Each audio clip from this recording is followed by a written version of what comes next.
Alrighty, everybody. It is currently Friday, October 10th, 2025, and I'm coming at you live from a big stinky butthole. I don't know. I didn't think about it in advance, so I didn't get anything planned out because, I've got some unfortunate news for you guys. Something, you know, happened to me. I found something out. And I'll just come out and say it. My roommate got kicked out of his apartment by his girlfriend, and now he's living with me. I know, I know this is tragic news to everyone, including me, but I just want everyone to stay calm and remember that I am strong and I will make it through this. If you want to send me $10,000 or set up a GoFundMe, say I'm non-binary or something like that, and get me $10 million, then that's okay. But I'm strong. I'm strong enough to make it through this myself. And you might hear my friend's cat meowing outside of the door of the room I'm recording it because I'm at his place right now. But my roommate, he got back and he was unpacking all his shit out of a backpack, which usually he doesn't do. Usually he comes by, grabs a couple things, if he comes by at all. This guy's like a black father. All right, I started calling him Tyrone, and I was pretending my name was Janisha because I was never seeing this motherfucker, never seeing him. But he was unpacking all his shit, and I was like, "Oh, you officially moving in here?" And he was like, "Yeah, me and my girlfriend, she's in a mood right now, so she told me to just go sleep in my dorm." And so I was like, all right, that's reasonable." He brought the Xbox with him just in case things go south, and he's out here for another day. He can play the Xbox. And then he unpacked all his other shit. He unpacked like literally everything. He had clothes. This motherfucker had like a stove with him and shit, refrigerator full on out the backpack. Like a Mary Poppins type bag is how much shit he had in there. And so, yeah, I was like, you didn't get in an argument with your girlfriend, right? And she made you go sleep on the couch. You got kicked out, motherfucker. You got full on evicted. This is Section 8, and you haven't paid the rent in 3 months. And I see some fucking blood coming out from underneath that door. He got kicked out of that place. And I see why. I see why his girlfriend kicked him out. First of all, the guy plays Apex Legends. That in and of itself is enough reason not only to break up with somebody, but to kill them. To shoot that person in the head would be an underreaction for someone who plays Apex Legends, quite frankly. Um, and the other reason I can see why she broke up with him, and he plays that shit until like 10:30 at night. Like I thought I played a lot of video games because I'll play like an hour or two a day. This guy, if he if he's not like trying to like go beg his girlfriend to take him back, he is playing Apex Legends for 12 hours a day nonstop. It's incredible. It's autism at that point. Like I diagnosed the guy. I was like, "Who's your general practitioner?" All right, I got something to tell that motherfucker because you're autistic. No way anyone can play. Like I have games that I love. Like when I first got Helldivers, I was playing that shit 8 hours a day. You know what I mean? I was playing it a whole lot. But 12 hours a day, maybe not 12, but he's playing this shit a lot. I mean, until like 10:30 at fucking night, screen full brightness. He doesn't even he doesn't even look for the brightness setting on the fucking monitor he's using. He is just full brightness playing Apex Legends. And, to be fair to him, he's not like being loud or anything. I'll tell you who's being loud. That motherfucker Sam in the fucking dorm across from mine. So my dorm setup is like room, living room, and then another dorm. And it's like a little self-contained unit. And this guy, I don't know how anyone has this much emotional energy for anything. He screams. I'm not talking he's like, "Oh yeah, let's go." Screaming every single different angry, sad, happy, whatever it is, he's screaming while playing God fucking knows what game. If he's having that reaction to Apex Legends, he's getting put down too. All right, if you're playing Apex Legends, that's enough to kill you. If you're having that level of an emotional reaction to Apex Legends, we're burying you alive. All right, I'm making good and goddamn sure that you are not alive anymore. And the other reason why I can see why my roommate's girlfriend broke up with him is this motherfucker does not give a shit. I said the thing about him, going and begging to take him back or whatever. he's not really doing that. I think he's like going to talk to her, but he's not trying at all, dude, because they talk to each other minimum 4 times a day, full blast on FaceTime, 4 times a day. And I'm in the room. This isn't a big room. This isn't, we share the same room. It's a bedroom that we share together. Pause. But minimum 4 times a day, she's calling him or he's calling her. I'm assuming she's calling him because this guy does not care. I was and look, you're gonna say nosy ass motherfucker. You're fucking eavesdropping or whatever. First of all, I'm Jewish. All right, I'm not nosy or I'm not Jewish, so I'm not nosy. Whatever, dumb Jew joke. But I'm just listen. It's a full on conversation, and I'm in the room with it. It's even if I have headphones on, I I still hear it. It's not like there's no way I couldn't be eavesdropping on these conversations. And she'll like talk to him and he'll be like, huh, what? Because he's too focused on Apex Legends. Look, if you are like a day trader or whatever, or like if you're making a fuck ton of money and so then you can't pay attention to your girlfriend, or if you're developing some important skill, like if you're getting your PhD in quantum physics or whatever, and so you don't really have time to like talk to your girlfriend all that much, that's fine. I understand that. But this guy is playing Apex Legends. He's sacrificing this shit for Apex Legends. And I feel like I'm watching a rom-com. You know, it's like the classic setup of every rom-com where it's like the couple's together, then they kind of break up and then they get back together. But I don't want the couple to get back together because I really care about their relationship or whatever. I want these two to get back together so this motherfucker gets out of my goddamn hair and into hers. It's I can't stand, and I've had roommates before. I've had roommates. I've had loud roommates before. Nothing like this. Nothing. It's just, and maybe it's just because I got acclimated to living on my own, and I was just like, "Fuck yeah, let's go." And I assume you're living together. It's you know, it's gonna be the breakup isn't imminent. You know what I mean? It's not happening anytime soon. Boy, was I wrong. And look, I get it. I'm no relationship expert, so I don't know exactly what's going on there, but I don't imagine that they're getting back together. He doesn't sleep at the fucking dorm, by the way. I think he still sleeps at her. I don't know where this motherfucker's sleeping at. It's like, dude, if you're sleeping there, then I feel like the situation's good enough for you to move the fucking Xbox back there and not stay up until 10:30 because he's staying up past 10 midnight. He's staying up till midnight and then going somewhere else to sleep. It's like, dude, I think if you have like a good enough relationship with someone, whoever it is, to go and sleep in their room or their apartment, they're gonna be fine with you fucking setting up the Xbox, dude. I hate it. I hate living in the same room as someone else. I don't mind like sharing a space, like a house, but like a room. Sharing a room sucks donkey dick. Because now I gotta go to the fucking bathroom and sit on the toilet to jerk off. And everyone knows I'm doing that. I've already taken my shower for the day. Brushing your teeth doesn't take 10 minutes to do. I'm not shaving. What else could I possibly be? I'm jerking off. And he definitely knows it. And it's just like, God, I just want to sit in my room alone and goon.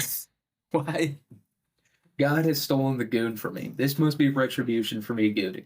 I watched too many Alyssa Violet, fucking, I don't know what is that a porn star? That sounds like a porn star. But I mean, goddamn. Is it just so, it's annoying and it sucks. And yeah, and the fucking other guy, Sam, he's not making shit any better. It's crazy, dude. Like this guy needs to be like a fucking football coach or something like that. The amount of emotional energy that he has to just be screaming. I mean, it's funny. It's funny like during the day or whatever, but when he's doing that shit until like 1 in the morning, I feel like I'm the parent of a newborn child, or I'm just like, you gotta let him, cry it out for a second. And he hasn't been doing it a whole bunch, at least that I've noticed. But if he keeps it up, I'm gonna have to go full white boy. I'm gonna have to show him how white boys do it. All right, be like, you need to be quiet. I am going to file an official noise complaint, which everyone makes fun of like Karens or whatever for doing that. Bitch, if you're keeping me up at 3 in the goddamn morning and I got shit to do tomorrow, it's completely warranted for me to tell you to shut the fuck up. And then if you don't shut the fuck up, yeah, I'm gonna get someone that you're going to listen to. So we've criticized Karens too much. We've driven them into the ground. We've made them we've made them ashamed of themselves. And I think that's one of like the biggest travesties, you know, of my generation.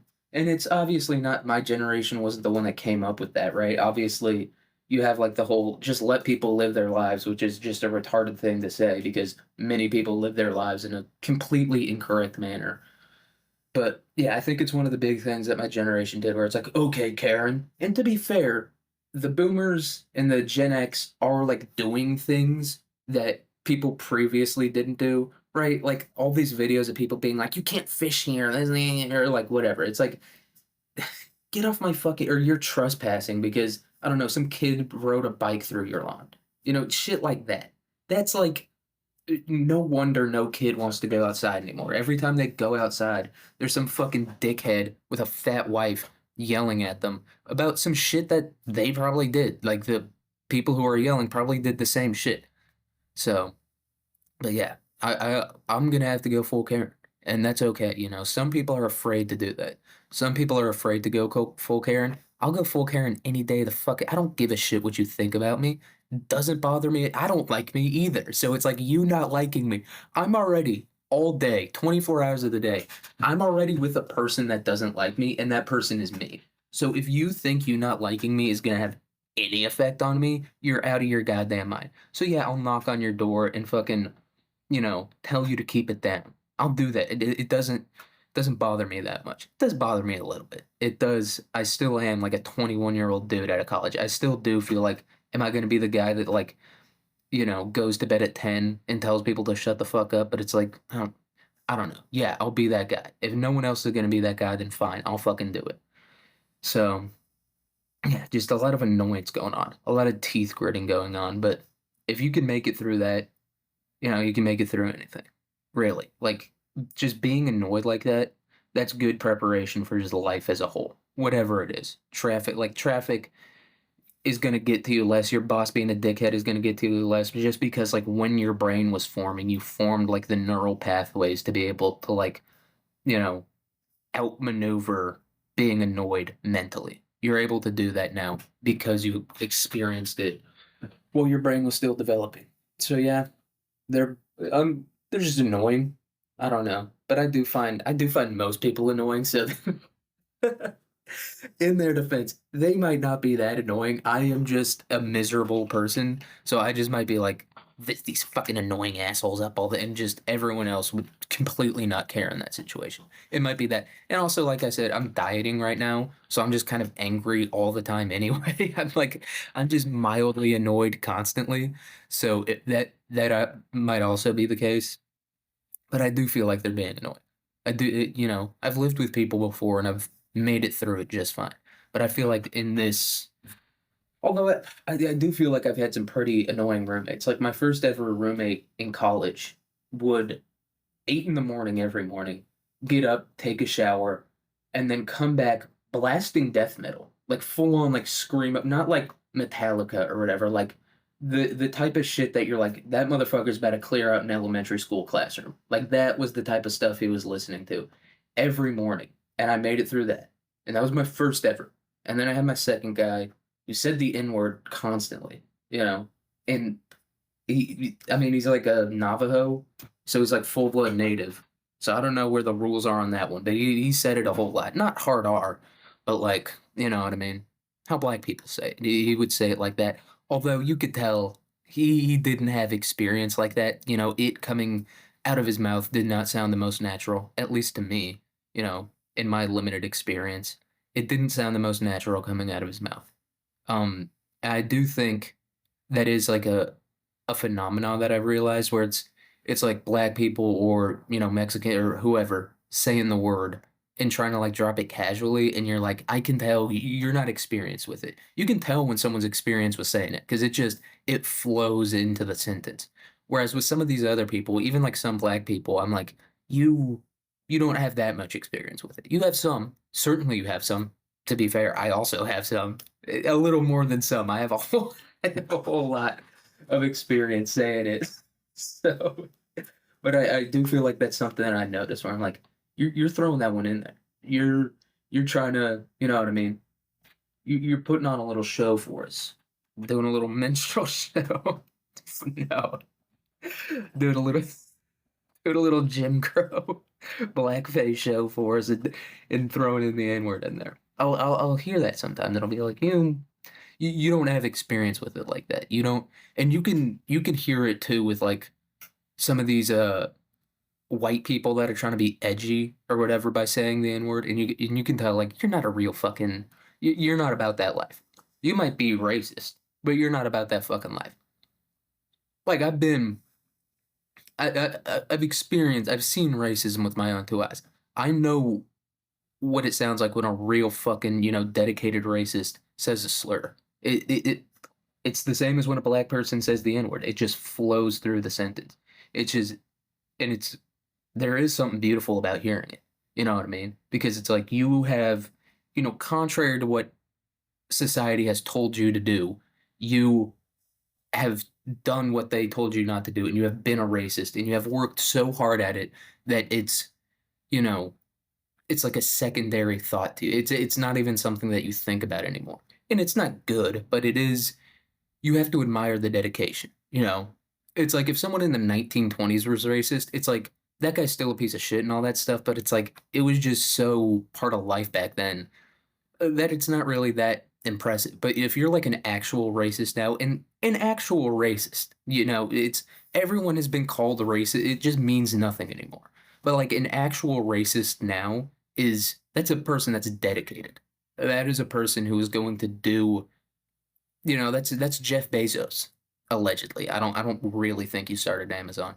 Same with like Elon Musk and all those guys, but the public image of those people as someone who just was in debt for like 20 years and just worked their fucking ass off and created something that, society told them was impossible. That's kind of what I feel like now when I hear like a real racist, going through it, actually getting the shit done. And there is a lot of like bullshit racists now, where it's just like you're just doing it for attention because now it's like it's not 2020 anymore, so you're not going to get as much trouble for it. That's what some of these guys are like. After the whole Charlie Kirk thing, a bunch of like politicians and shit were tweeting, and Sam Hyde was being like just calling them the N word, like the hard R N word, and it's like, come on. I know you're not about that life. I know Sam Hyde is not about it. It's just to get a reaction out of people. And that's like the other thing about, the N word being so fucking taboo and all that stuff is that if it continues to be like that, if it continues to be this thing where it's like, oh my God, you're white and you said the N word, you can still have like a negative reaction to it. You can still be like, you're racist or whatever. But to like condemn it as just like this purely, taboo, evil thing, you are only going to like perpetrate like those edgy dudes even further, right? Because if it's not that big of a deal when they say it, then these fucking 14-year-olds that love him, and I like it's Sam Hyde's funny, but I don't like his right wing Christian fucking white nationalist grifter shit. I don't like that, but uh like any of these guys, like iDubbbz or whatever, iDubbbz would not have a fucking audience if it wasn't for the fact that he was edgy and 14-year-olds, including me, quite frankly, at the time, were like, oh my God, he said the N-word, that's so crazy. Society says that's bad. If society just goes, yeah, you shouldn't say it, but like if you do, I'm not going to ruin your life over it. If society does that, then these people who do the things that you hate, right? And I don't necessarily uh super strongly disagree with Sam Hyde or Nick Fuentes or whatever. But like a lot of people do. And it's like if you want those guys to stop being so popular, then you'll just kind of be like, yeah, some people are racist and they're gonna say it is what it is. I'm not gonna freak out and try to destroy these people's lives and do all this shit. And if you're black, right, like that's the other thing about the N-word where it's like if you say that around black people, they beat your ass. And it's like over a single word, right? Like if I was just like just like having a normal conversation and I just said it, it's now I'm gonna get my ass beat. It's like you're just making this thing, and it is a big deal. Slavery in America was brutal. So was all like the racist shit after slavery, and even some of the racist shit now. It's brutal. It fucking sucks. But you're just giving it so much power. And that I don't want to be one of those people that's like, have you ever read 1984? Because I read 1984 and I didn't really fucking understand it that much. I was just like, George Orwell is a fucking horny freak. That's kind of the message that I got from 1984. But I do know a big part of 1984 is like language and the control of language. And I understand where people are coming from, where they're like, this isn't governmental control of language. This isn't the government saying you can't say the N word. It's people saying you can't say it, and it's a, societal cultural taboo. But it's still like, I don't know. I just don't like the idea of controlling individual words to that extent. If someone is just like a full on kill all black people racist, okay, yeah, that's like a bad person. But if someone just says the N word, it's like, I don't know. And I'm not black, so maybe that's why I don't get it, but it's just I feel like it's a little bit extreme, the reaction to it. And obviously an extreme reaction to something is only going to breed an even more extreme, counter reaction to it. So that's why I should be allowed to say the N word. You guys. All right, get off my fucking ass and just let me say the N word. That's what that whole rant was for. It's just me, me being like, let me say it, please, for the love of God. I want to sound cool. Just let me say the N word. I want to be able to rage at Fortnite. Okay, so I'm gonna have to start a cultural movement to fucking let me rage at Fortnite. It's the only way. I don't see any other way. There's no other word. There's no other word that you can just like, you know, say that that's just like the embodiment of hatred and anger. Like that's what the N word is, you know, I guess denotatively and connotatively, its actual definition and it's like the cultural idea surrounding it is it's just like this pure embodiment of anger and hatred or hatred and anger. I mixed those two fucking suffixes up or whatever. So that's why people say it when they're like raging in video games or whatever. They just say it because it's just like the embodiment. You can feel the fucking like whip cracking when you say it. Not that I ever not that I ever have. But I'm imagining if someone was to lose their eighth game of Fortnite in a row to some fucking 8-year-old dweeb who put him in a full box. I'd imagine that saying the N-word would feel like a bit of like a mental, emotional release for that person. I'd imagine. I don't know for sure. I don't know for sure, but if I had to think about it, if I had to really, really put my finger on it, I'd say it feels freeing, maybe not good, but freeing. Just when you're raging at the video games, which I used to do. I used to be a bad video game rager, especially in Fortnite. I used to have this old controller. It was a broken controller. It didn't work at all, just because it was so fucking old and all that stuff. It was a PS4 controller, and when I would rage in like Fortnite or whatever I was playing, that was my controller that I would break. I would like and fucking whoever designed that shit, whoever the fucking Korean or Japanese dude was who designed the PS4 controller should get a military contract because that thing was fucking indestructible. I would slam it on the ground and like Mario stomp on it. And it would break, but it wouldn't like explode like you would think it was. Or you'd think it would. So I think that's a thing we got to address, dude.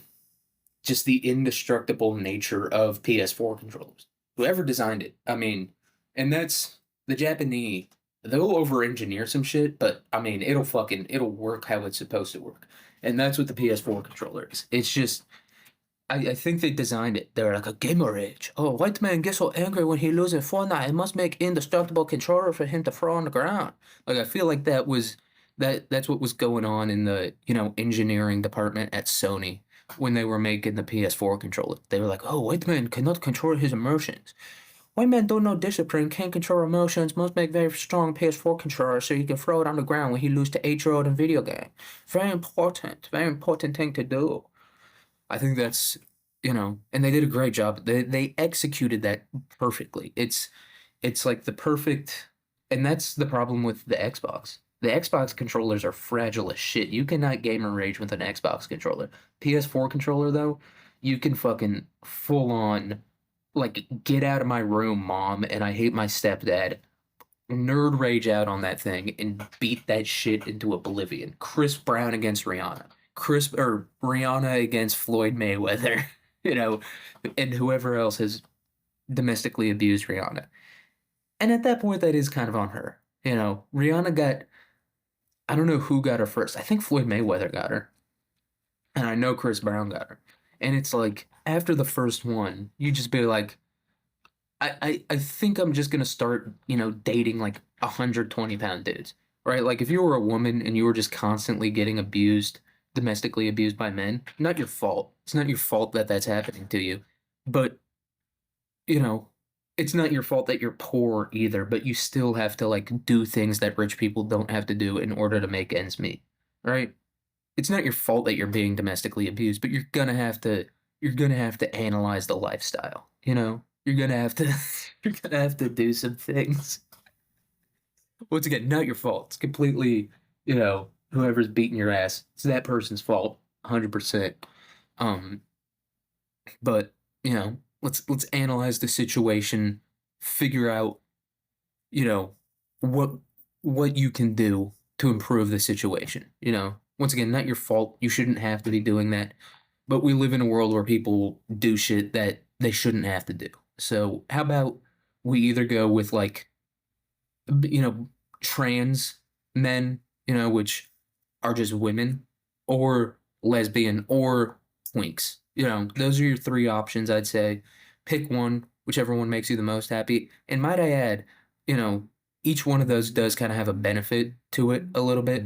Lesbian, the benefit to that is, I mean, it's a woman, so there really is no benefit, but everyone else will think it's hot as shit, right? Like if Rihanna was making out with like another hot black chick, that would be hot as shit, right? So that's the benefit to that one. Trans, woman to man trans, the benefit of that one is can't really beat your ass and is like so emotionally unstable that if there is that threat of domestic violence there, you can just like, misgender quote unquote that person one time and then that person will kill themselves. So that's the benefit there. And then twink, huge dick. Somehow skinny dudes always have gigantic fucking cocks. I'm assuming because they're skinny. Which, by the way, that's a thing about losing weight that people don't talk about. Obviously, your dick gets bigger. And there's this argument out there that's like, no, your dick doesn't actually get bigger. And it's like, functionally, it gets bigger. You know what I mean? More of my penis is out of my body now because there's not a fucking pillow of fat surrounding it. You know what I mean when I say your dick gets bigger when you lose weight. Um, but also the thing they don't warn you about is that the shit under the fat, right? You got any larger people listening to this, you got like that. You get that little bit of chub there. It's like an extra little cushion surrounding it, the airbag, life jacket, whatever it is. You got that surrounding the dick and ball area. But what's underneath that is, I think it's a bone. I think there's like a bone, like a shield underneath that. It is rock hard. That was like a thing no one told me about when I was like when I'm losing weight. It's like that's I think you should warn people of that because it's like if you have a girlfriend or whatever and she's used to just like this big, pillowy softness banging into her, ass or whatever when you're fucking, that I feel like that could cause bruises. And look, I'm a virgin, so I don't really know how sex works. Um, but like I'd imagine you could cause some damage with that. If you were like really getting in there, it's hard, dude. It is rock hard. It is incredible. I think it's a bone. Like I said, I think your pelvis or some shit goes up underneath there because it is r stone hard. Like I feel like you could cause some serious, bruising damage if you were really getting in there like that. Which I probably wouldn't. I would probably do one stroke, come immediately, and then be like, figure it out yourself. That's probably how I would do it. Um, but if you're more experienced in the game, uh, I don't know. Let me know because I do think that's like a serious thing about losing weight that people don't talk about is that backshots they become a bit of a hazard. You know, they become someone could get seriously injured. Most likely the chick because you hit that tailbone at the right angle. We're talking about a bruised coccyx and that's an issue. That's you're not sitting down. You're gonna need a fucking hemorrhoid pillow to sit down, or just bruising on your ass. That's just uncomfortable to deal with. I assume I don't get fucked in the ass at all. Never even happened to me one time. So, uh, but these are the issues that I don't think people realize exist. Is that if you lose weight and then you're fucking a chick in the ass and she's just not used to having uh more lean a more lean fucking man behind her, that could be an issue. That could be a serious issue.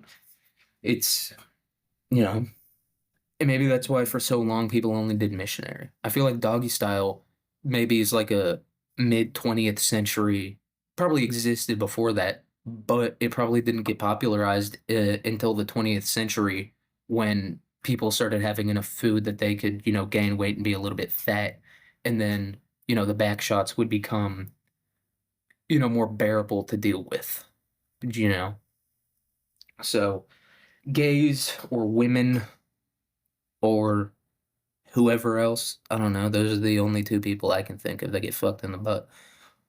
Guys that are into pegging get fucked in the butt, but that's just a whole, that's unnatural. I don't want to hear about that. Dude getting fucked in the butt, that I don't like it. I don't enjoy it. I don't think I would enjoy it.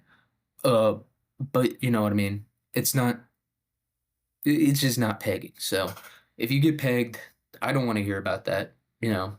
But if you're a dude that gets fucked in the butt, or a woman that gets fucked in the butt, or the vagina, um, and you have had some experience with bruising of the butt or tailbone from a hard pubic mound, that I would like to hear that. I would, you know, I'm in biostatistics right now, so I've just got math and studies and experiments on the brain. This might have to be an experiment that I'm gonna have to run.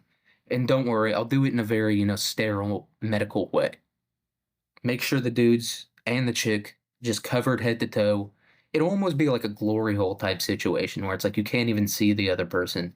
And we'll have various hardness of uh, pube areas go fuck a chick in the ass, and then we'll see if there's any bruising on the tailbone or ass cheeks. So, and then we'll obviously have to repeat the experiment with dudes. Um, and then unfortunately, yeah, we're gonna have to do some pegging in there. And we'll publish those results, and I will be appointed as the new uh director of health in the United States of America. I will take over the World Health Organization. I will become Dr. Anthony Fauci, but instead of killing gay people and lying about the coronavirus, I will be doing studies about backshots, and everyone will thank me for it. So that's my life plan right now. Um, which is, I mean, it's just at this point in the economy and all that shit. That's a fine life plan. People, shit's so fucked up right now. That's actually a pretty, it's actually a pretty decent life plan. Getting your PhD at backshots and then getting in Trump's cabinet. That is a legitimate life plan that you could do to have a fruitful, successful life. So, yeah, it's like people are gonna be like, "Oh, well, you're not gonna make any money doing that," and it's like, well, no one else is making any fucking money, so I might as well do that. Which is also why I guess podcasting is a good life plan. Although it's not really a plan, it's barely a hobby. It's barely a hobby, right? Like if you listen to a podcaster and that motherfucker's like, "Yeah, I just couldn't do it this week," you are listening to a pussy talk about. This is the easiest thing on earth. I like I do more than most people do for their podcast, right? Like I do notes and all that stuff, and it's still, I mean, incredibly easy. It's so fucking easy. I'm going to school and I'm dieting so much that my brain doesn't work, and I'm still able to do 2 hours. It's so fucking easy to do. Now, is it easy to make it good? For some people, yeah. For me, incredibly hard. I would say borderline impossible. Although I was checking the Spotify and I checked it yesterday to see if all my episodes uploaded because there was like some weird copyright shit. And I was like, oh, we're at 19 fucking followers. Let's go. And I log in to make this episode today. We're at 20 fucking followers, dude. 20 followers on Spotify. A whole lot of good shit going on, man. And some people might be like, "Oh, you only have 20 followers and 2 hours of consumption on your most recent episode?" Dude, to me, you gotta consider where I started. I started literally nowhere. Like, a lot of these other people that do this shit, they're either, like, backed by some talent agency and, like, a manager and a publicist and all that shit, and so then their podcast just immediately becomes popular because they, sacrifice their best friend to become famous. That's some of these people. Some of these people are, like, comedians or whatever who already had a fan base. Dude, I started out, like, with following Indian dudes on Instagram. Like, when those random Indian dudes just follow you on Instagram or Arabic or whatever, and you just follow them back? That's what I started out with. So to have 20 followers to me, I don't think it's impressive, but I do think it is, it's something. It's something, and I'm thankful for it. I'm very grateful to everyone that listens and rates. Even if you don't enjoy it that much, let me know. Um, so I can improve it. Although I'm not very skilled, so it probably won't be improved that much, if at all. Um, but I do think I am happy about that. Not proud of myself. People are like, "Oh, I'm so proud of myself for doing for doing what? You got lucky, right? Like this is all luck." That's the thing. Like I fully acknowledge that me having like these amazing dudes, right? Like Vincent listening to my podcast and being like, "Hell yeah, keep going," and commenting and all that stuff. I understand that's all luck. I was just very lucky and had, just like these various dudes who are good dudes, right? Like the other guy, Joshua, Vincent, Joshua, literally everyone who's ever listened to this. I can't remember everyone's names, even though there's only like four of them. But I I understand that I'm just like lucky, and I just got those people to listen to this. So you can't really take pride when when you do it. It's just pure luck, right? It's like I'm so proud of myself that I won the Powerball. It's like you just picked the right numbers at random. There wasn't like a mathematical equation that you solved to get the right numbers to win the Powerball. You just picked what is it, five random two-digit numbers, and then you won. So yeah, you can't be proud of yourself for getting lucky. I can't be proud of myself that, people just happened to stumble upon this podcast and, you know, they were good people and encouraged me to keep going. I can't take I literally cannot take credit for that. It would be a logical fallacy if I did. And also, it is only 20 followers. I am very happy about it. So there's not the even if I could take credit for it, there's not that much to take credit for. So so but I am overall happy about it. If you ever listened even for a second, thank you. Um I have no way to repay you.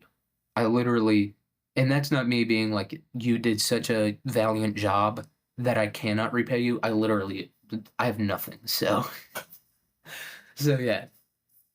But yeah, I guess that's what's going on in my life this week. 20 followers on Spotify. Good, happy about that. Roommate moving in, uh, and kind of generally being annoying.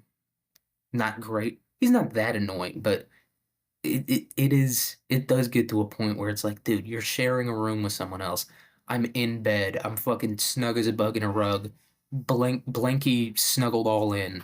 You can't like turn down the monitor or like talk quieter when you talk.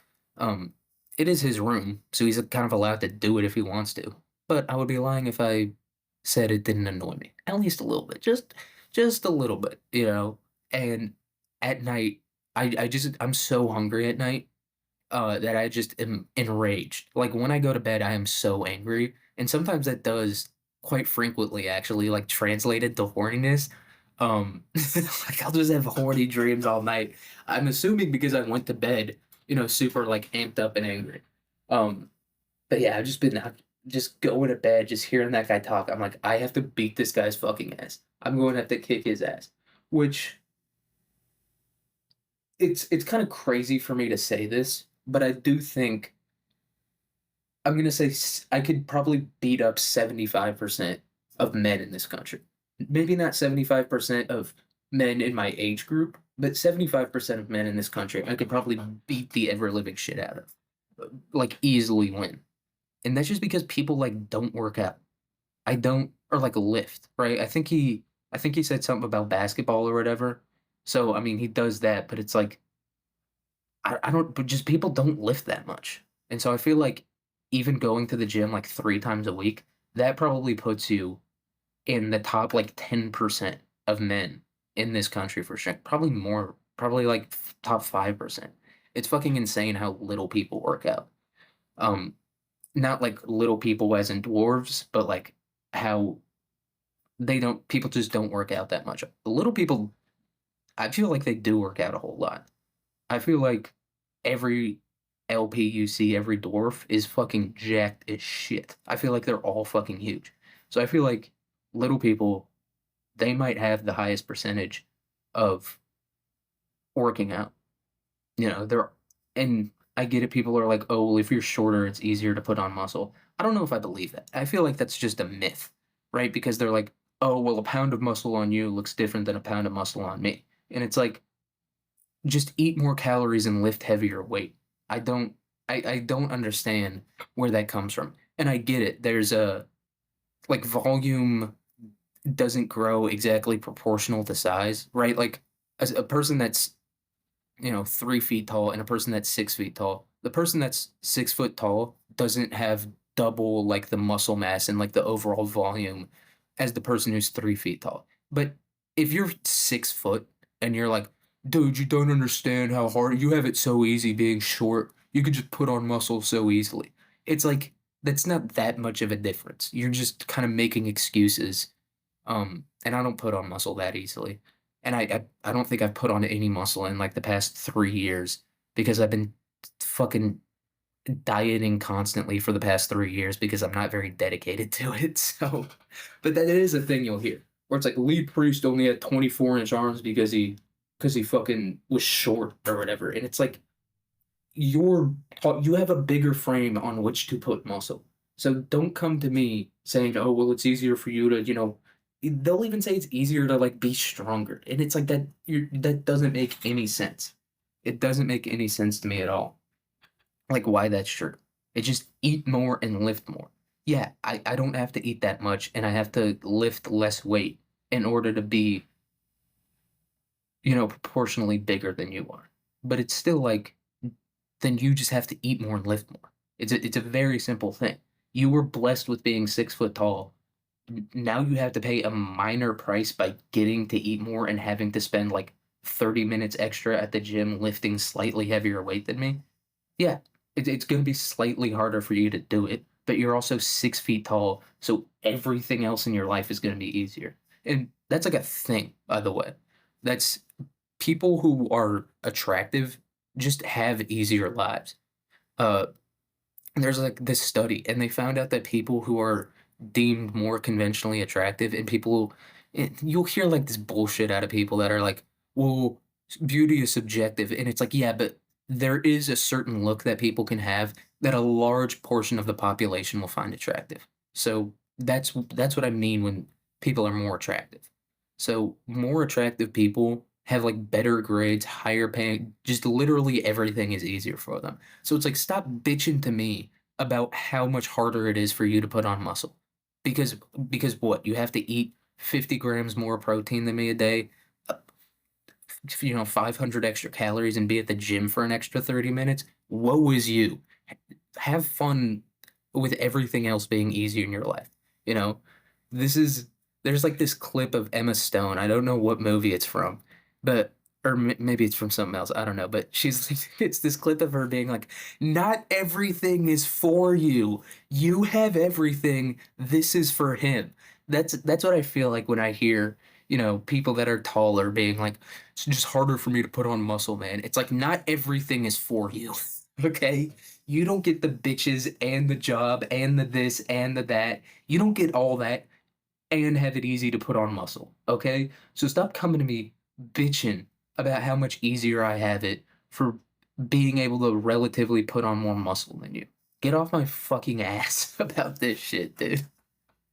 It's annoying, It's like when hot people try to complain about anything, I'm like, shut the fuck up. You you can literally walk up to a person and ask for money and you will get money. If I walk up to a person and ask for money, I I'm gonna be in a fucking detention center within a day, you know?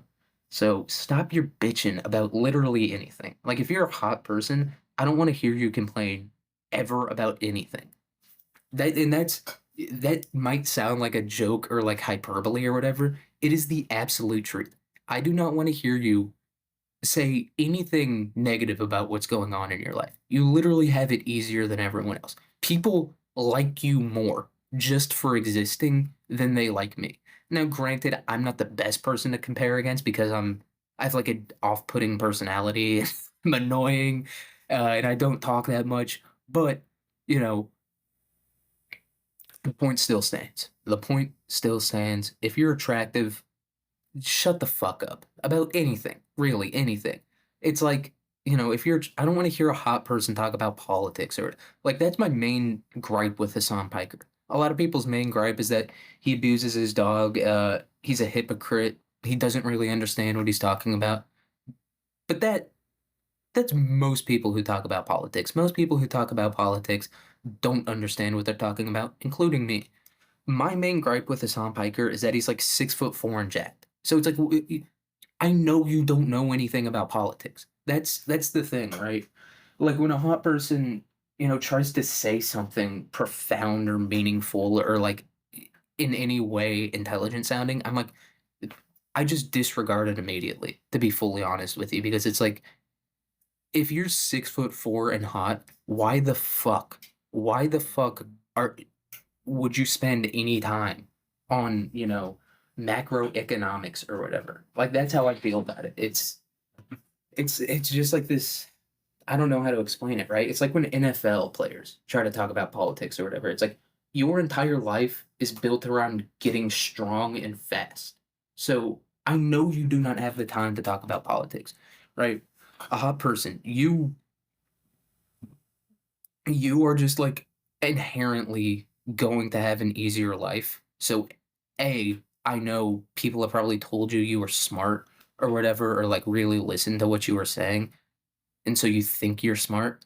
You might be. You might be smart if you're like a tall, hot guy. But chances are you have not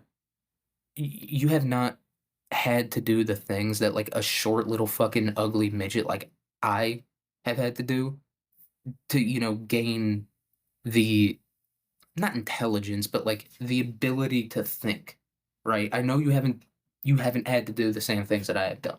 It's like to me, hot people aren't funny, right? And the reason for that is a person's gonna kind of laugh at a hot person no matter what they say, right? Just because it's a hot person. Monkey brain, I want this person to like me. I'm gonna laugh when they say a joke, even if it's not funny, right? So that's why I don't find hot people funny. Like Matt Rife or whatever. I just know the guy isn't funny. I don't have to listen to, what he's talking about. I don't have to like analyze the jokes or whatever. I can literally just look at him and be like, that's not a funny person. Right? If someone's like, "Oh my god, that guy's so funny," and you look at him and he's a hot guy, he could be funny. Chances are he's not, and he's just hot, and so therefore, monkey brain activated, laugh at that guy's joke. So if you're hot, you're not funny. It's once again, not everything is for you. No, that's what I have to say to the hot people being like, no, I am funny. No, you're not. All right, I'm I'm funny. This is full on manlet chud, incel rant territory. But it's true. I'm not resentful of hot people for just being inherently liked. That would be insane if I was.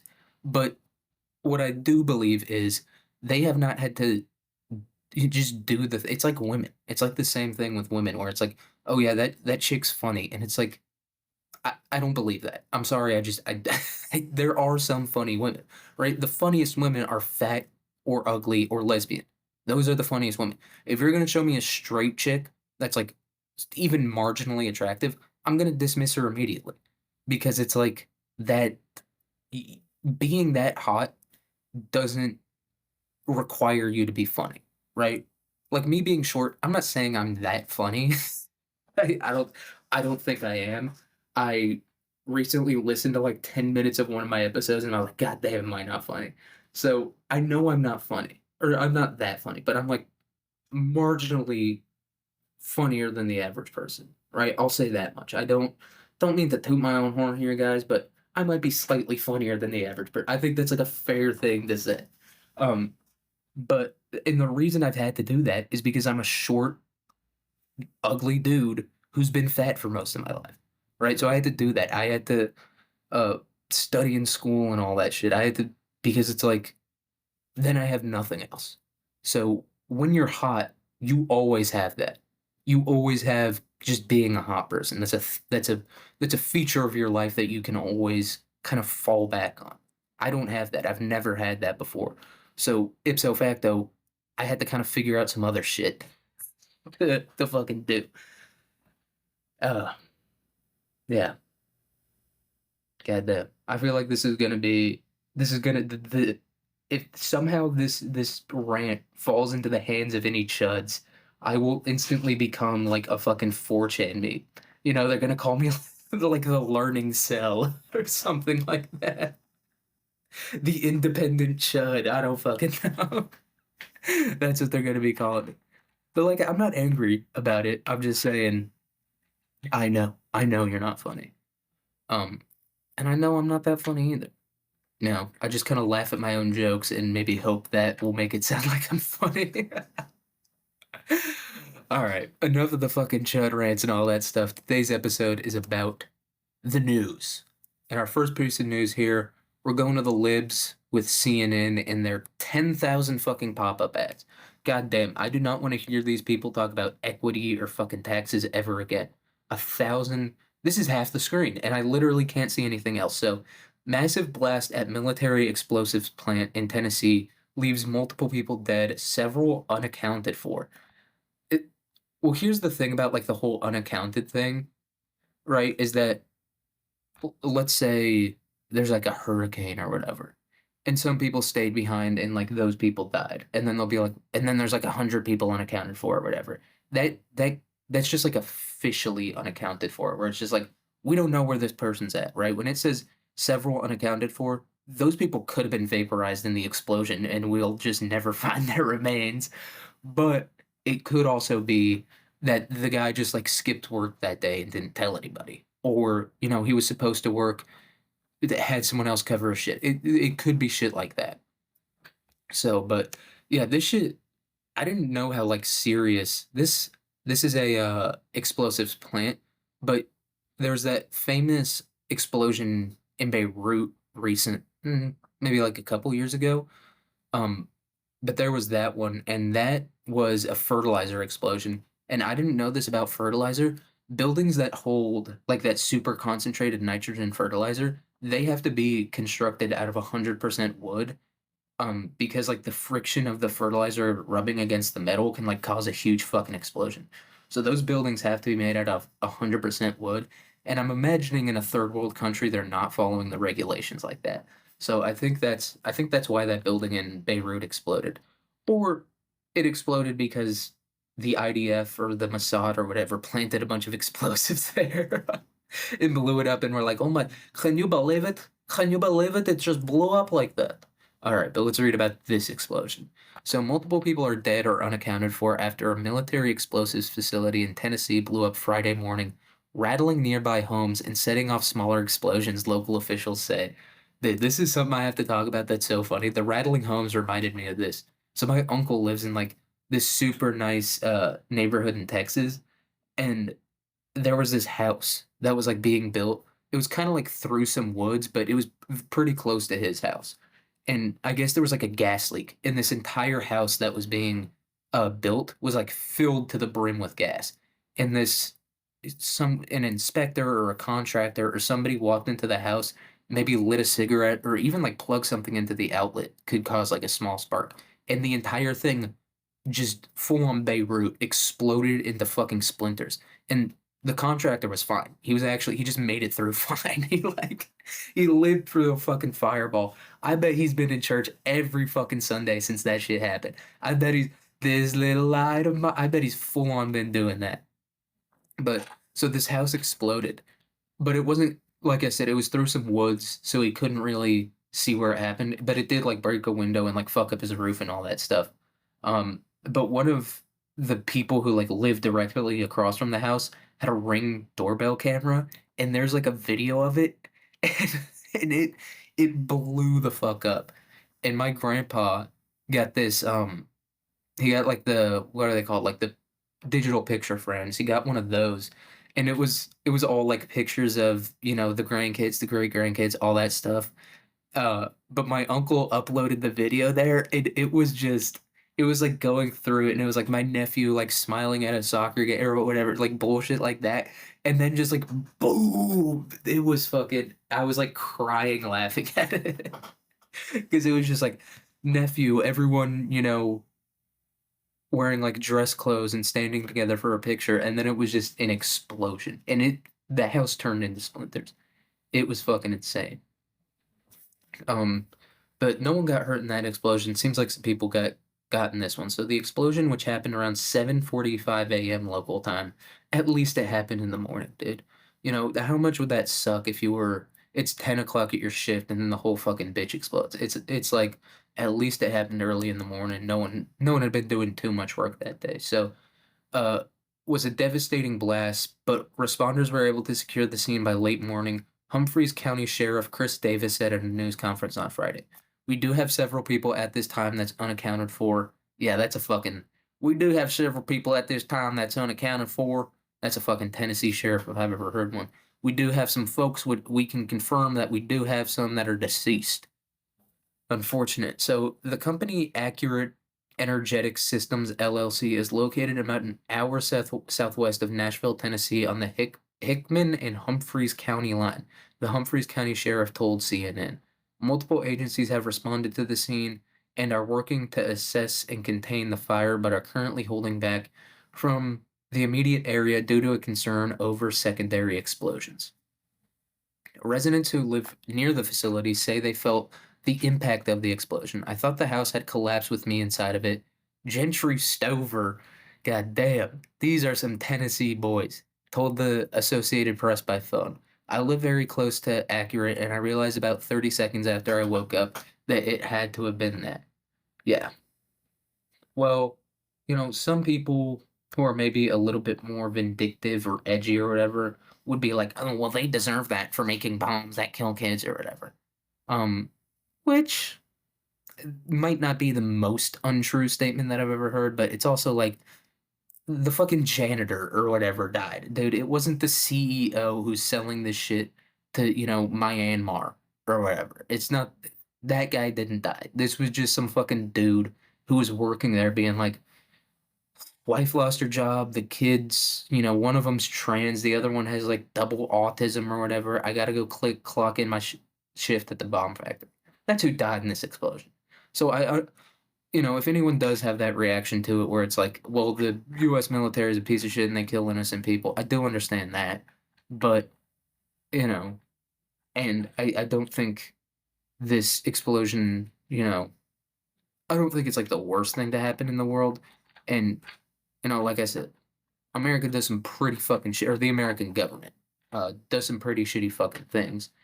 So I understand like the sentiment of being like, oh well, it fucking I'm glad they died or whatever.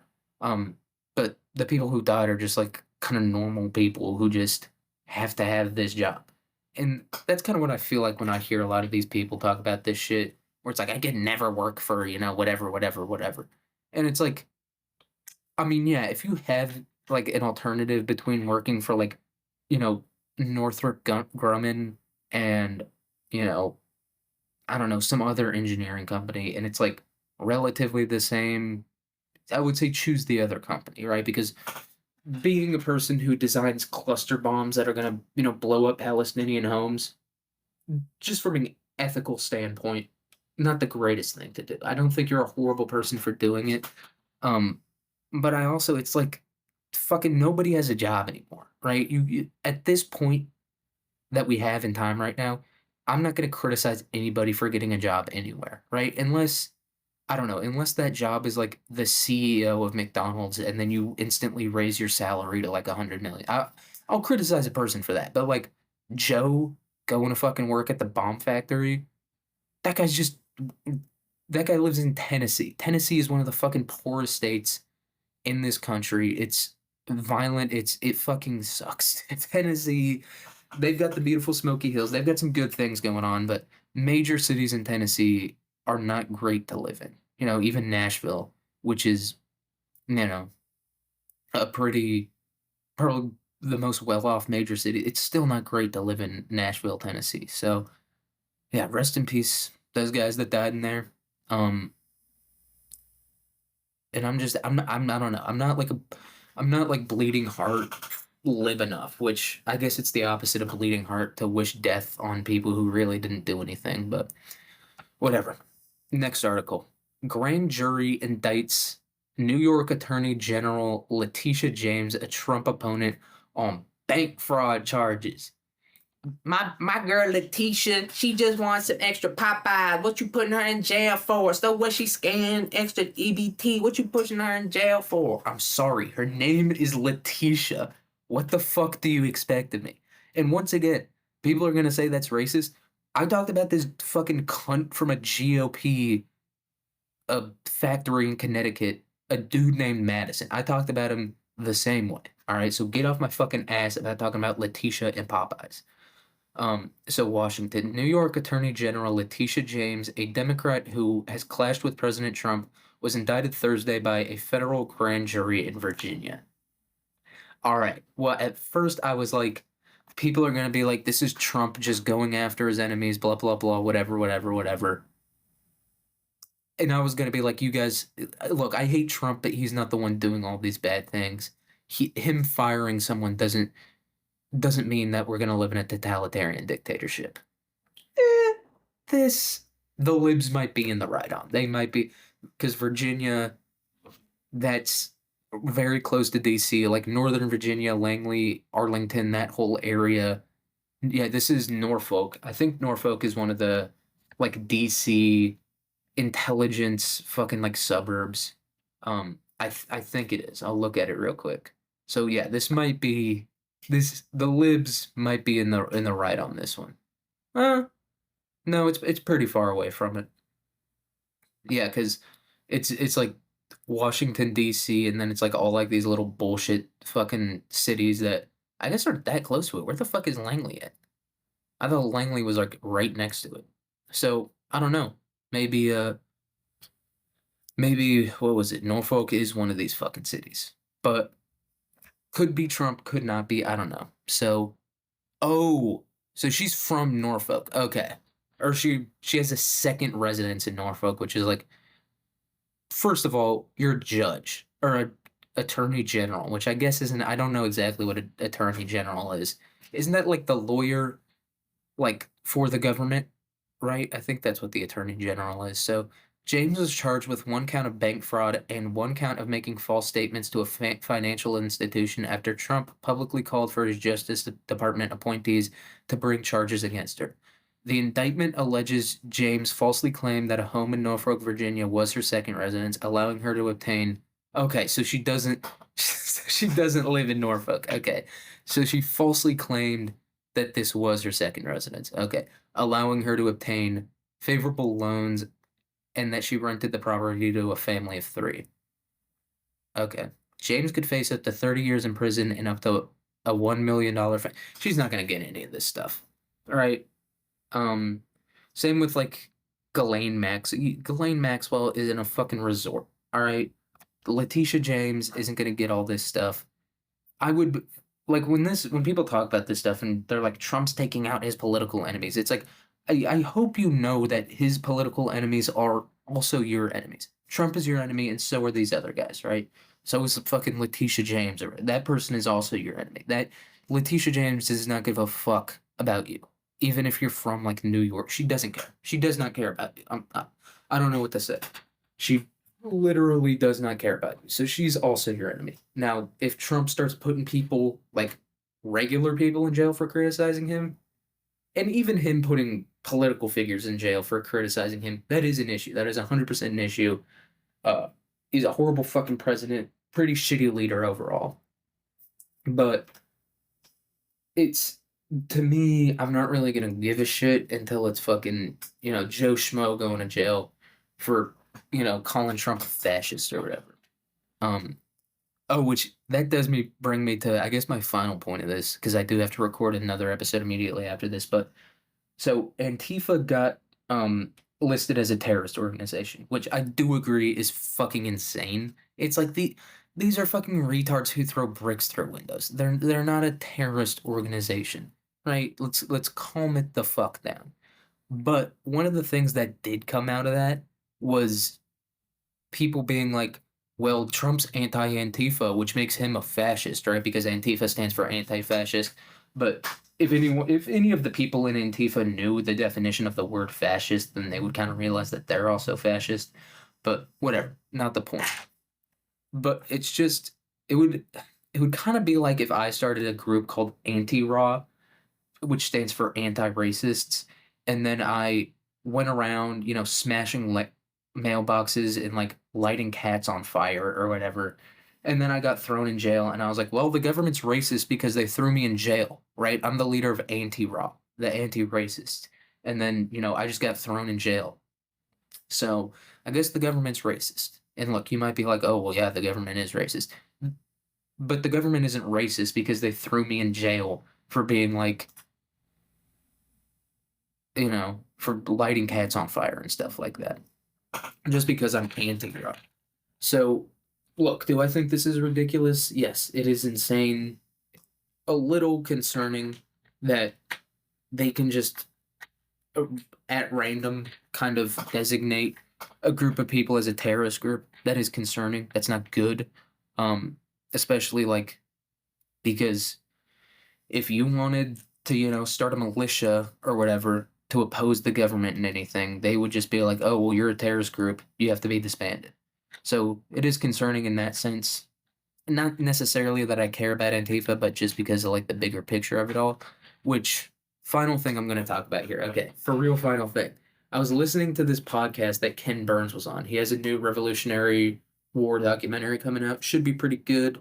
I like the Vietnam War one. I think I've seen the Civil War one. Those were both pretty good. So, but on this thing, he was talking about, the founding fathers, right, and the Constitution and the Bill of Rights. And he was like, he was talking about the Second Amendment or whatever. And he was like, Second Amendment is about having a well-regulated militia. He was like, that's what it says in the Second Amendment. And I was like, is that really what it, I knew it says something about militias in the Second Amendment. But I thought that was just being like, you can, the people should be allowed to have well-regulated militias if they want to, right? I thought that's what that whole thing was, but the way he put it made it sound like only people in well-regulated militias can have firearms, which that doesn't make any sense. But I was like, well, maybe that is what the Second Amendment says, right? Maybe that is what it says. And so I looked it up, and this is the Second Amendment verbatim. A well-regulated militia being necessary to the security of a free state, the right of the people to keep and bear arms shall not be infringed. So it's basically saying because we need well-regulated militias to keep the state in check, the the right to bear arms shall not be infringed. So it's saying because we need this other thing as well. It doesn't say you can only have guns if you're in a well-regulated militia, which it makes sense that it doesn't say that, right? It makes sense that the Second Amendment doesn't say the government gets to decide what a well-regulated militia is and also gets to decide what guns that well-regulated militia has, right? Because the whole point of the Second Amendment is to fight back against a theoretical tyrannical government with the guns that you got before the tyrannical government took over, right? That's the purpose of the Second Amendment. So it makes sense that it doesn't say you have to be in a well-regulated militia to have firearms because it's like, well, then who decides what a well-regulated militia is or isn't? It's like the government. And it's like, okay, well, then that kind of defeats the entire purpose of the thing.